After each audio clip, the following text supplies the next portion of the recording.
Hello, my name is Brendan Brinkman. I'm the Senior Product Manager for Laser Scanning Confocal Microscopes at Olympus America's Scientific Equipment Group. Today I'm going to show you just how easy confocal imaging can be with the FV10i.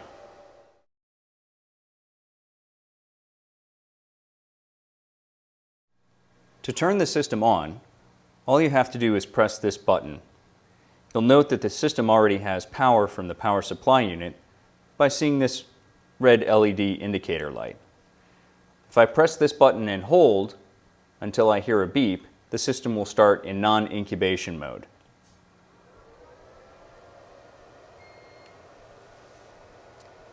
You can tell it's in non-incubation mode by seeing these two dashed lines in the LED display window.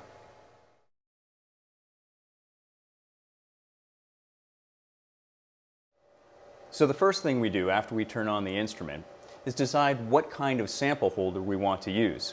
The FV10i comes with a range of different kinds of sample holders, everything from simple slides to a culture pod, which allows you to acquire multiple days of time-lapse data.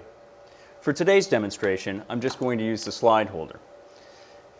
Notice that the slide holder has 5 different lanes. These correspond to different imaging lanes that you will see represented in cartoon form on the screen.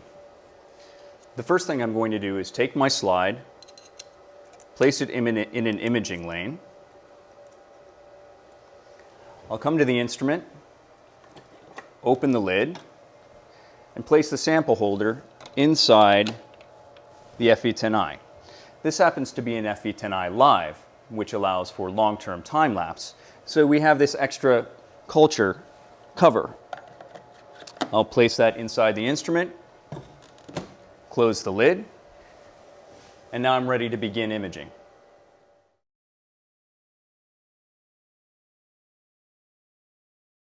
So the first thing we do is decide what dyes we want to image with the FV10i.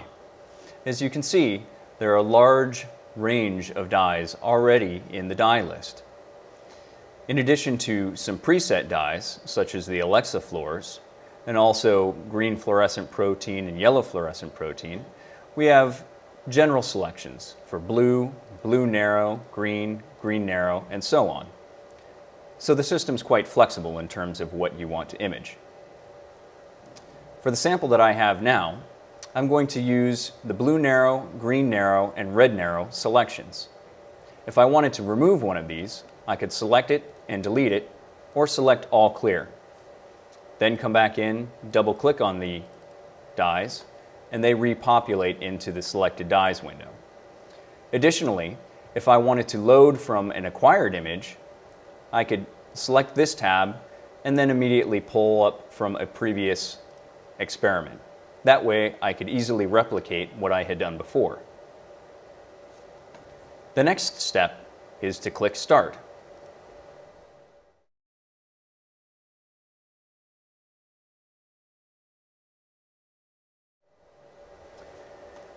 The FV10i has 2 fluorescent PMTs. For doing the map view, we select 2 colors for the imaging. Once I click OK, we have the grid, which represents all the different fields that could be selected for scanning. The sample that I placed in the system was the slide holder, and you can see the multi-channel lanes here for the slide holder. If I wanted to change which lane I was going to map, I would simply double-click on it and it would move over to that position. Since I know I'm in position 3, I'm going to select position 3. I could also register multiple containers and have the system map all of them at the same time. For today's demonstration, I'm just going to use the automatic function, but if I wanted to, I could select manual and then have it automatically pick different positions to image. With automatic selected, I can simply click Start, and the system will begin to autofocus as well as build the map view, which we will use for further imaging.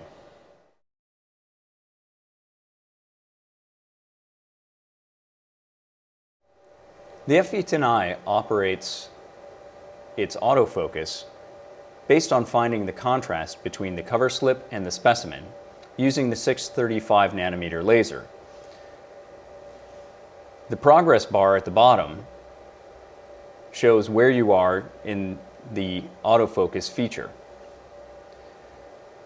Once autofocus has been found, if you have selected automatic for the scanning order, the system will begin a spiral pattern moving outwards.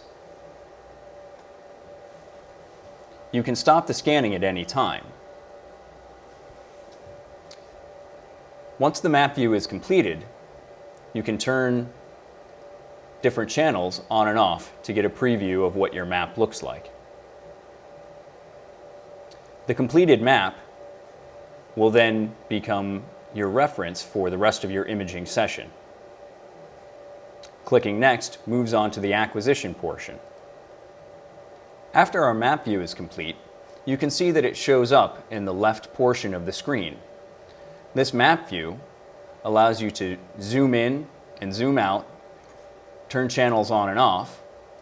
You can also save this map view with the little Save Current Map View icon. If you want to move within this map view, simply double-click. You will see that the red cursor moves to the new position.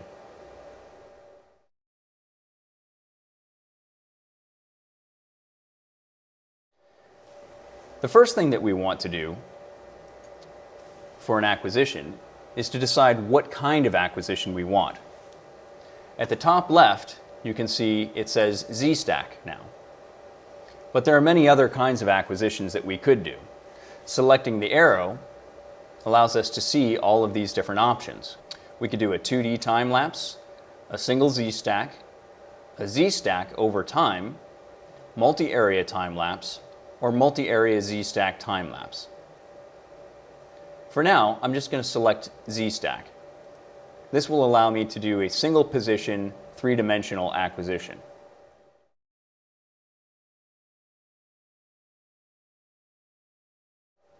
One of the nicest features of the FV10i is the navigation icon. This allows even novice users to get a very clear view of how to operate the instrument with minimal training.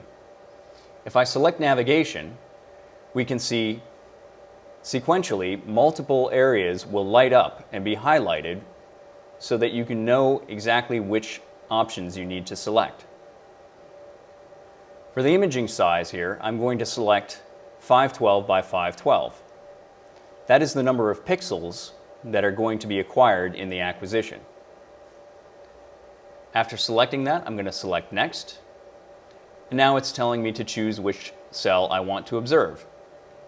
For now, I'm going to double-click and move over to this area of cells. I can zoom in and get a preview of what those cells look like, but this is going to be a low-resolution image. If I click Next, it's going to highlight the objective lens. Currently, I'm on the 10x lens.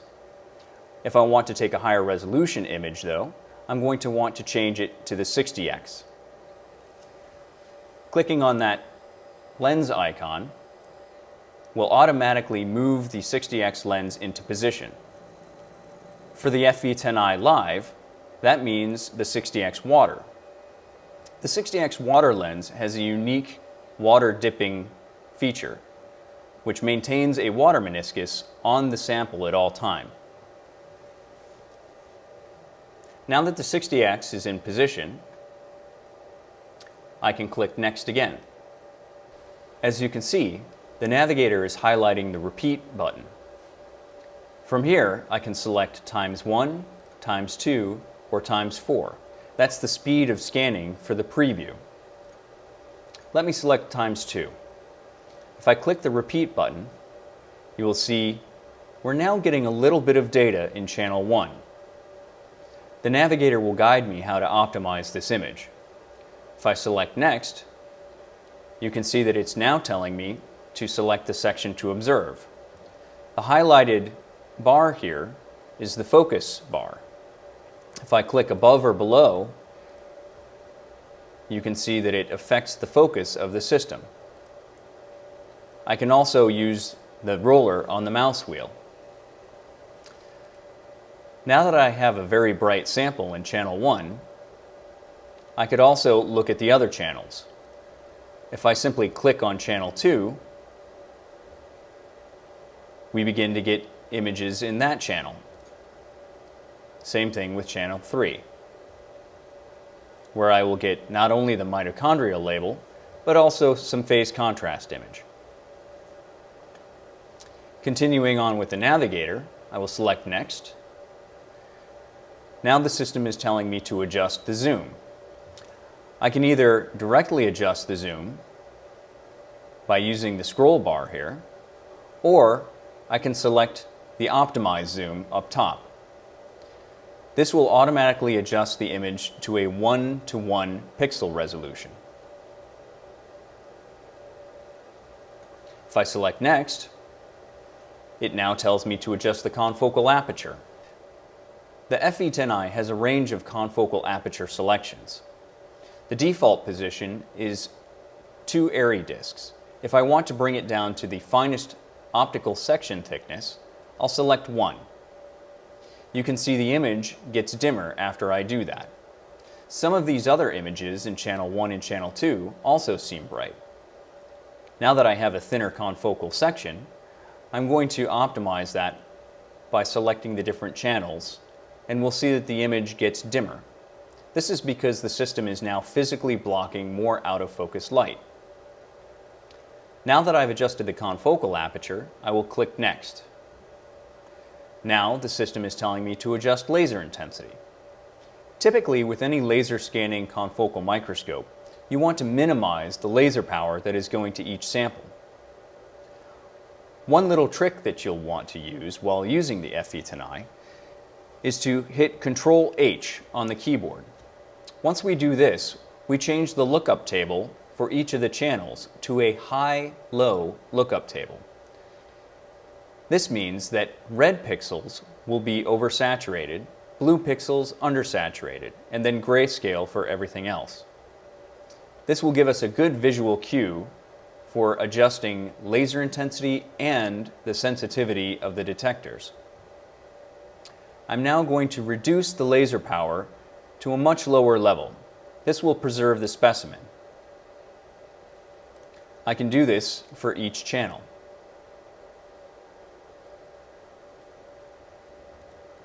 I can either use the mouse roller or type in as I prefer.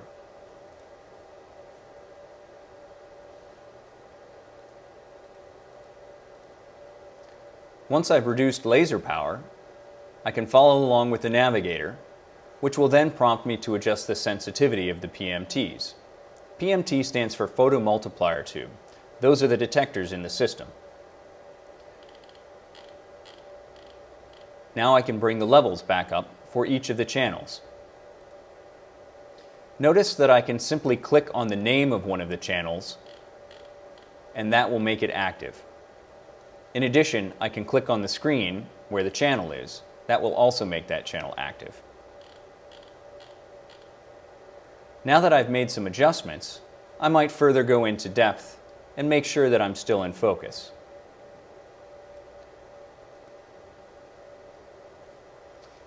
Going back and forth between the sensitivity and the laser power will give us the best results, and make sure that we preserve the specimen at the same time.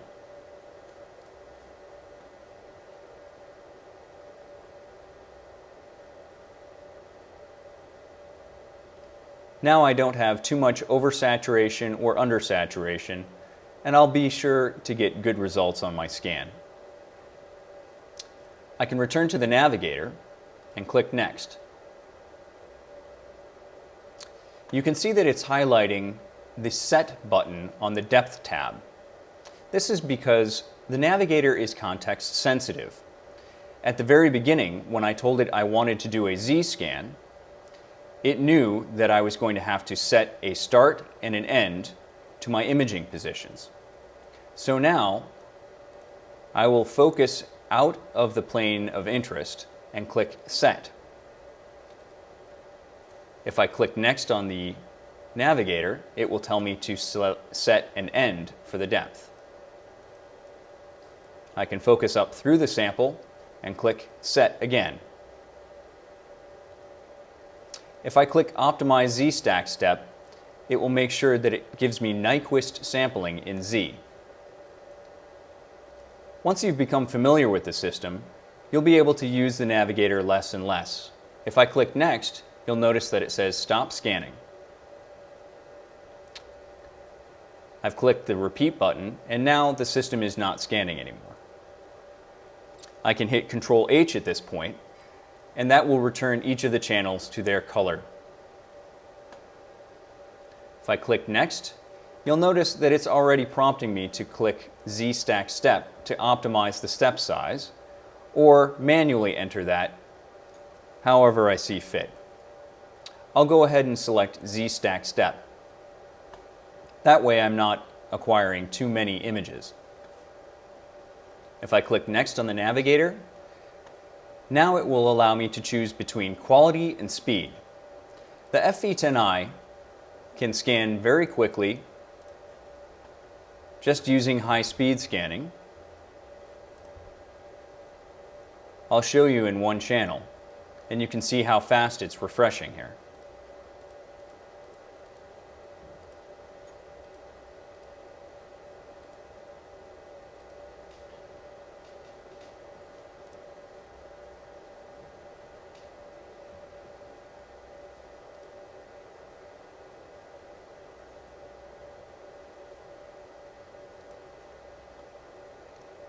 Every time that you select speed over quality, you'll be able to capture more quickly, but you'll sacrifice some signal.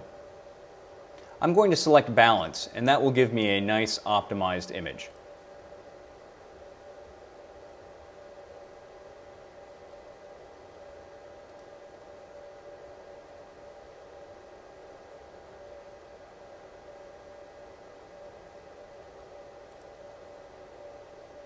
I'm refreshing each of the channels so I can see how the results are affected.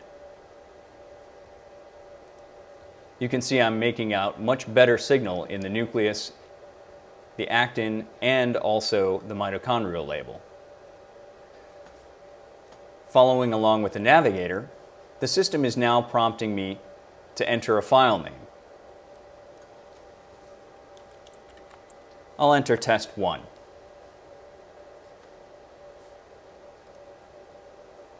If I select Next in the navigator, you'll notice that it's saying Series Start.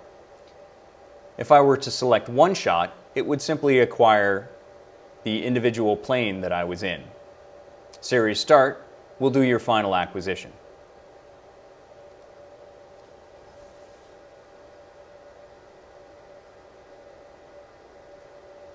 The system will now go through each Z-stack and automatically record the results to the hard drive. Depending on whether you've selected high speed or high quality, the acquisition will take shorter or longer time.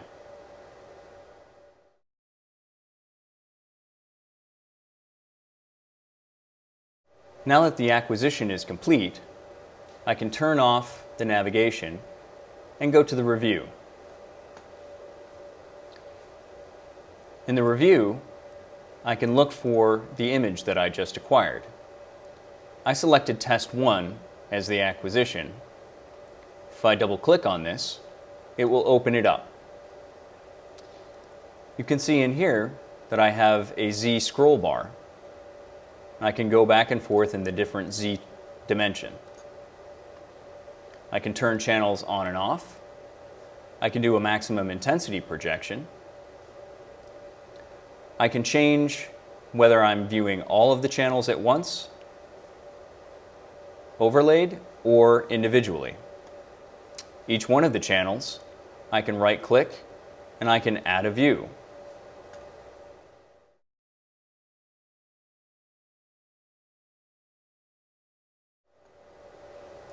I can also do a 3D rendering. If I select 3D Viewer, I can select up to 3 channels to render. I'll leave out the transmitted channel since that isn't typically rendered. I'll select OK. And now I can expand the 3D viewer. I'm going to turn off the slicer just to get an initial view of the sample. You can change the rendering properties in multiple ways.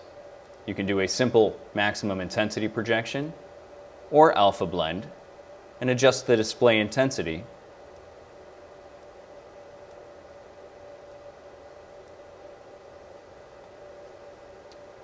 You can go in and change a number of properties.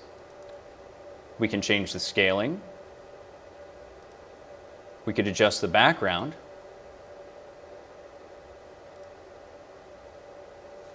And a number of other things that we might find useful.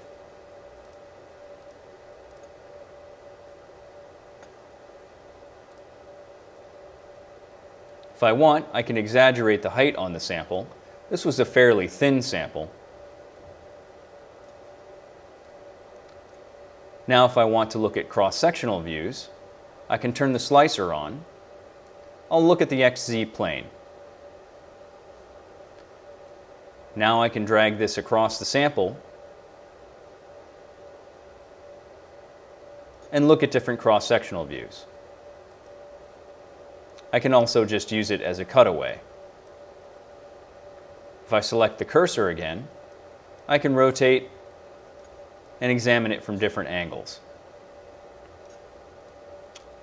All of these views can be saved, or I could select a slice move for an animation. There are many possibilities.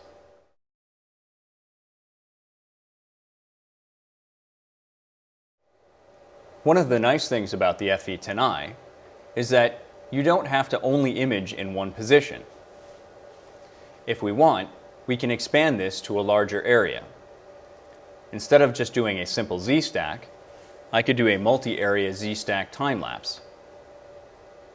Selecting multi-area Z-stack time-lapse doesn't mean I have to do a time-lapse. I can just select repeat number 1 and do a larger area.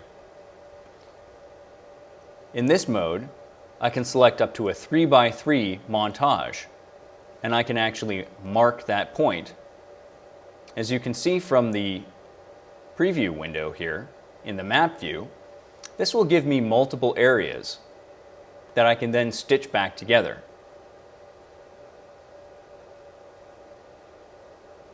Now that I have that selected, I can take a closer look at each position. When doing a multi-area Z-stack time-lapse, you want to make sure that each position is set independently. Each position that you select can have different parameters. I could select this one area at 512 by 512, and then I could move to another position and only do 1 by 1 at 1024 by 1024. And I could choose to do that as either a single plane or multiple planes, changing depth parameters for everything independently. I can do other things. Suppose I want to do a rotation. I can simply grab the image and drag it around, and then use the rotating arrow to adjust the angle at which I'm acquiring.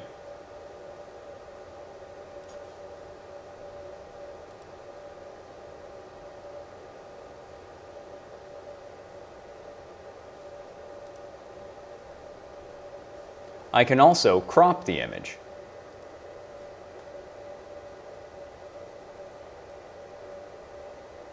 This clip scan allows us to go even faster with the acquisition.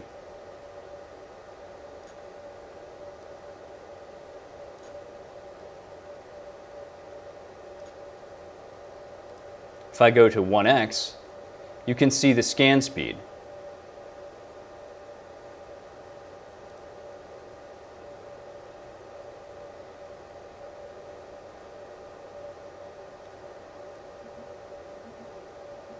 I can fine-tune my position as well.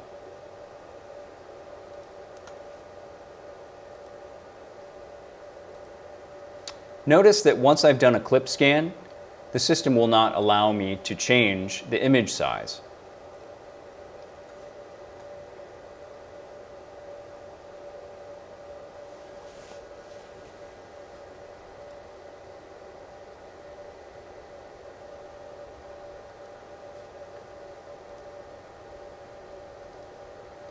I can still adjust scan speed though.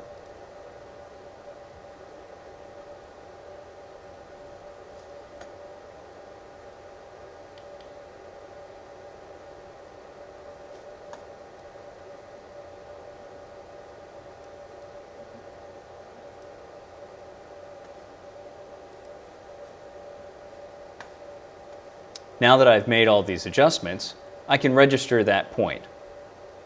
Remember, each point can have its own independent scan parameters. Here we see the results of a 3x3 tiling montage that I took with an FV10i dock. That is the oil lens version of the FV10i. As you can see, there are multiple Z positions. I can select the drop-down for maximum intensity projection. And finally, you can see the power of how highly resolved this image is if I select 1:1. Now we can see the clarity of the images.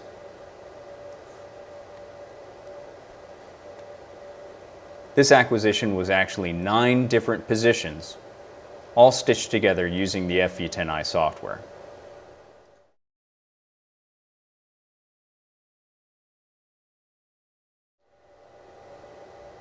Because the FV10i Live is an incubated system, you can do multiple different kinds of analysis on time-lapse specimens. Say we have a sample like this, where we have fluorescence intensity fluctuating over time in a network of cells. If I click on Info here, you can see that this was captured at about 1 frame per second. One of the things I like to do is to adjust such lookup tables so that we get a spectral readout. This makes things nice and clear. We can grab the pencil tool and select multiple regions of interest.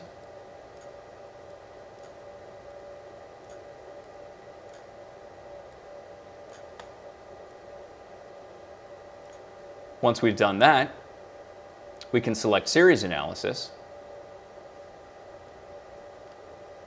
And now we have a nice visual readout.